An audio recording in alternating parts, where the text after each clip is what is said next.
اعوذ باللہ من الشیطان الرجیم بسم اللہ الرحمن الرحیم ام یقولون افترى علی اللہ کذبا، کیا ان کا یہ خیال ہے کہ یہ قرآن محمد نے خود گھڑ کر صلی اللہ علیہ وسلم اللہ تعالیٰ کی طرف منسوب کر دیا ہے؟ فَإِن يَشَإِ اللَّهُ يَخْتِمْ عَلَىٰ قَلْبِكَ، اب یہاں پہ خطاب حضور سے کرتے ہوئے اللہ تعالیٰ فرما رہے ہیں کہ اے محمد اگر ہم چاہیں، اگر اللہ چاہے تو آپ کے قلب کے اوپر مہر کر دے، یعنی پھر یہ کہ یہ جو آپ کے پاس وحی آ رہی ہے وہ وحی نہیں آ سکے گی، یعنی وحی کا آنا جو ہے اس میں آپ کے اختیار کو سرے سے یہ دخل بھی نہیں ہے، کجا یہ کہ آپ اس کو بنائیں گھڑیں اور اس کو خود تصنیف کریں، یہ تو بالکل خالصتاً آپ کے لیے وہبی شے ہے۔ اگر ہم چاہیں، اللہ چاہے تو یہ کہ اسی طرح جیسے کہ سورہ بنی اسرائیل میں آ چکا ہے کہ ہم چاہیں تو لَنَذْهَبَنَّ بِالَّذِي أَوْحَيْنَا إِلَيْكَ، پھر ہم لے جائیں، سلب کر کے لے جائیں آپ سے اس وحی کو، اور قرآن مجید آپ کے سینے میں سے ہم سلب کر لیں، اختیار مطلق ہمارا ہے۔ ان کو بتایا جا رہا ہے کہ اس میں محمد الرسول اللہ صلی اللہ علیہ وسلم کا شخصی طور پر کوئی دخل نہیں۔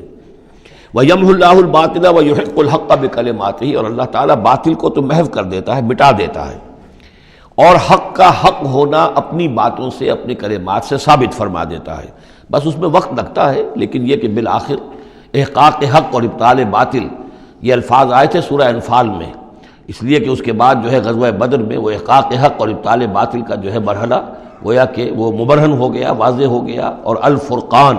فرق کر دیا اس نے حق و باطل کے مابین۔ انہ علیم بذات الصدور، یقیناً وہ واقف ہے اس سے بھی کہ جو سینوں کے اندر پوشیدہ ہے۔ وَهُوَ الَّذِي يَقْبَلُ التَّوْبَةَ عَنْ عِبَادِهِ، اور وہی ہے کہ جو اپنے بندوں سے توبہ کو قبول فرماتا ہے۔ وَيَعْفُو عَنِ السَّيِّئَاتِ، اور ان کی بہت سی برائیوں سے عفو درگزر سے بھی کام لیتا ہے بہت سی برائیوں کے بارے میں۔ وَيَعْلَمُ مَا تَفْعَلُونَ، اور جو کچھ تم کرتے ہو وہ اس کے علم میں ہے۔ وَيَسْتَجِيبُ الَّذِينَ آمَنُوا وَعَمِلُوا الصَّالِحَاتِ وَيَزِيدُهُم مِّن فَضْلِهِ، اور جو لوگ ایمان لائے ہوں اور ایمان ان کے ساتھ نیک عمل کر رہے ہوں، ان کی وہ دعائیں سنتا ہے، قبول فرماتا ہے، اور انہیں اپنے فضل سے اور دیتا ہے، مزید ان کے اندر، ان کے ایمان اور اعمال کے اندر ترقی فرماتا ہے۔ والکافرون لہم عذاب شدید، اور جہاں تک کافروں کا تعلق ہے ان کے لیے تو پھر بہت سخت سزا ہے۔ وَلَوْ بَسَطَ اللَّهُ الرِّزْقَ لِعِبَادِهِ لَبَغَوْا فِي الْأَرْضِ، اگر اللہ تعالیٰ نے اپنے بندوں کے لیے زمین میں رزق کو کھول دیا ہوتا، خزانے جو ہے بہت کشادہ کر دیتا، ہر ایک کو بالکل با فراغت ہر وقت بہت سہولت رزق مل رہا ہوتا، تو پھر تو یہ زمین میں اور زیادہ سرکشی کرتے۔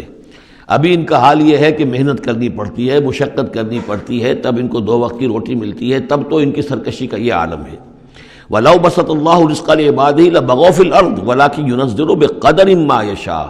لیکن اللہ تعالیٰ نازل کرتا ہے اندازے کے مطابق جو چاہتا ہے۔ اِنَّهُ بِعِبَادِهِ خَبِيرٌ بَصِيرٌ، یقیناً وہ اپنے بندوں کے حالات سے باخبر بھی ہے اور دیکھ بھی رہا ہے۔ وَهُوَ الَّذِي يُنَزِّلُ الْغَيْثَ، اور وہی ہے کہ جو بارش برساتا ہے، من بعد ما قنطوا، جبکہ وہ مایوس ہو چکے ہوتے ہیں، یعنی موسم گزر رہا ہے اور بارش نہیں ہوئی ہے تو دلوں کے اوپر جو ہے مایوسی کے سائے گہرے ہوتے جا رہے ہیں، لیکن اچانک پھر اللہ تعالیٰ بارش برسا دیتا ہے۔ وَهُوَ الَّذِي يُنَزِّلُ الْغَيْثَ مِن بَعْدِ مَا قَنَطُوا وَيَنشُرُ رَحْمَتَهُ، اور بارش کے برسنے سے پھر اس کی رحمت جو ہے وہ پھیل جاتی ہے، عام ہو جاتی ہے، اس کا بستر بچھ جاتا ہے۔ وَهُوَ الْوَلِيُّ الْحَمِيدُ، اور یقیناً وہی ہے کہ جو پشت پناہ ہے، مددگار ہے، حامی ہے، اور اپنی ذات میں ستودہ صفات ہے، اسے کسی حمد کی حاجت نہیں ہے۔ وَمِنْ آیَاتِهِ خَلْقُ السَّمَاوَاتِ وَالْأَرْضِ، اور اس کی نشانیوں میں سے ہے آسمان اور زمین کی تخلیق۔ وَمَا بَثَّ فِيهِمَا مِن دَابَّةٍ، اور یہ کہ ان دونوں میں جو اس نے جاندار پھیلا دیے ہیں۔ ظاہر بات ہے کہ آسمانوں میں فرشتے ہیں، زمین میں آپ کو معلوم ہے حیوانات ہیں، حشرات الارض ہیں، طرح طرح کے جاندار ہیں، اور پھر انسان ہیں۔ وَهُوَ عَلَىٰ جَمْعِهِمْ إِذَا يَشَاءُ قَدِيرٌ، اور وہ جب بھی چاہے گا ان کو جمع کرنے پر قادر ہے، چاہے وہ پھیل گئے ہیں، پوری زمین میں پھیل گئے ہیں، آسمانوں میں پھیلے ہوئے ہیں، لیکن جب اللہ چاہے گا انہیں جمع کر لے گا۔ وَمَا أَصَابَكُم مِّن مُّصِيبَةٍ فَبِمَا كَسَبَتْ أَيْدِيكُمْ، اور تم پر جو کوئی بھی مصیبت آتی ہے تو در حقیقت وہ تمہارے اپنے ہاتھوں کے کرتوتوں کی وجہ سے۔ وَيَعْفُو عَن كَثِيرٍ، اور بہت سے تمہاری جو خطائیں ہیں ان سے تو اللہ تعالیٰ عفو کرتا رہتا ہے، معاف کرتا رہتا ہے، تمام غلطیوں پر نہیں پکڑتا، البتہ کچھ غلطیوں کے اوپر اس کا خمیازہ کچھ تھوڑا بہت تمہیں اس دنیا میں بھی دکھا دیتا ہے۔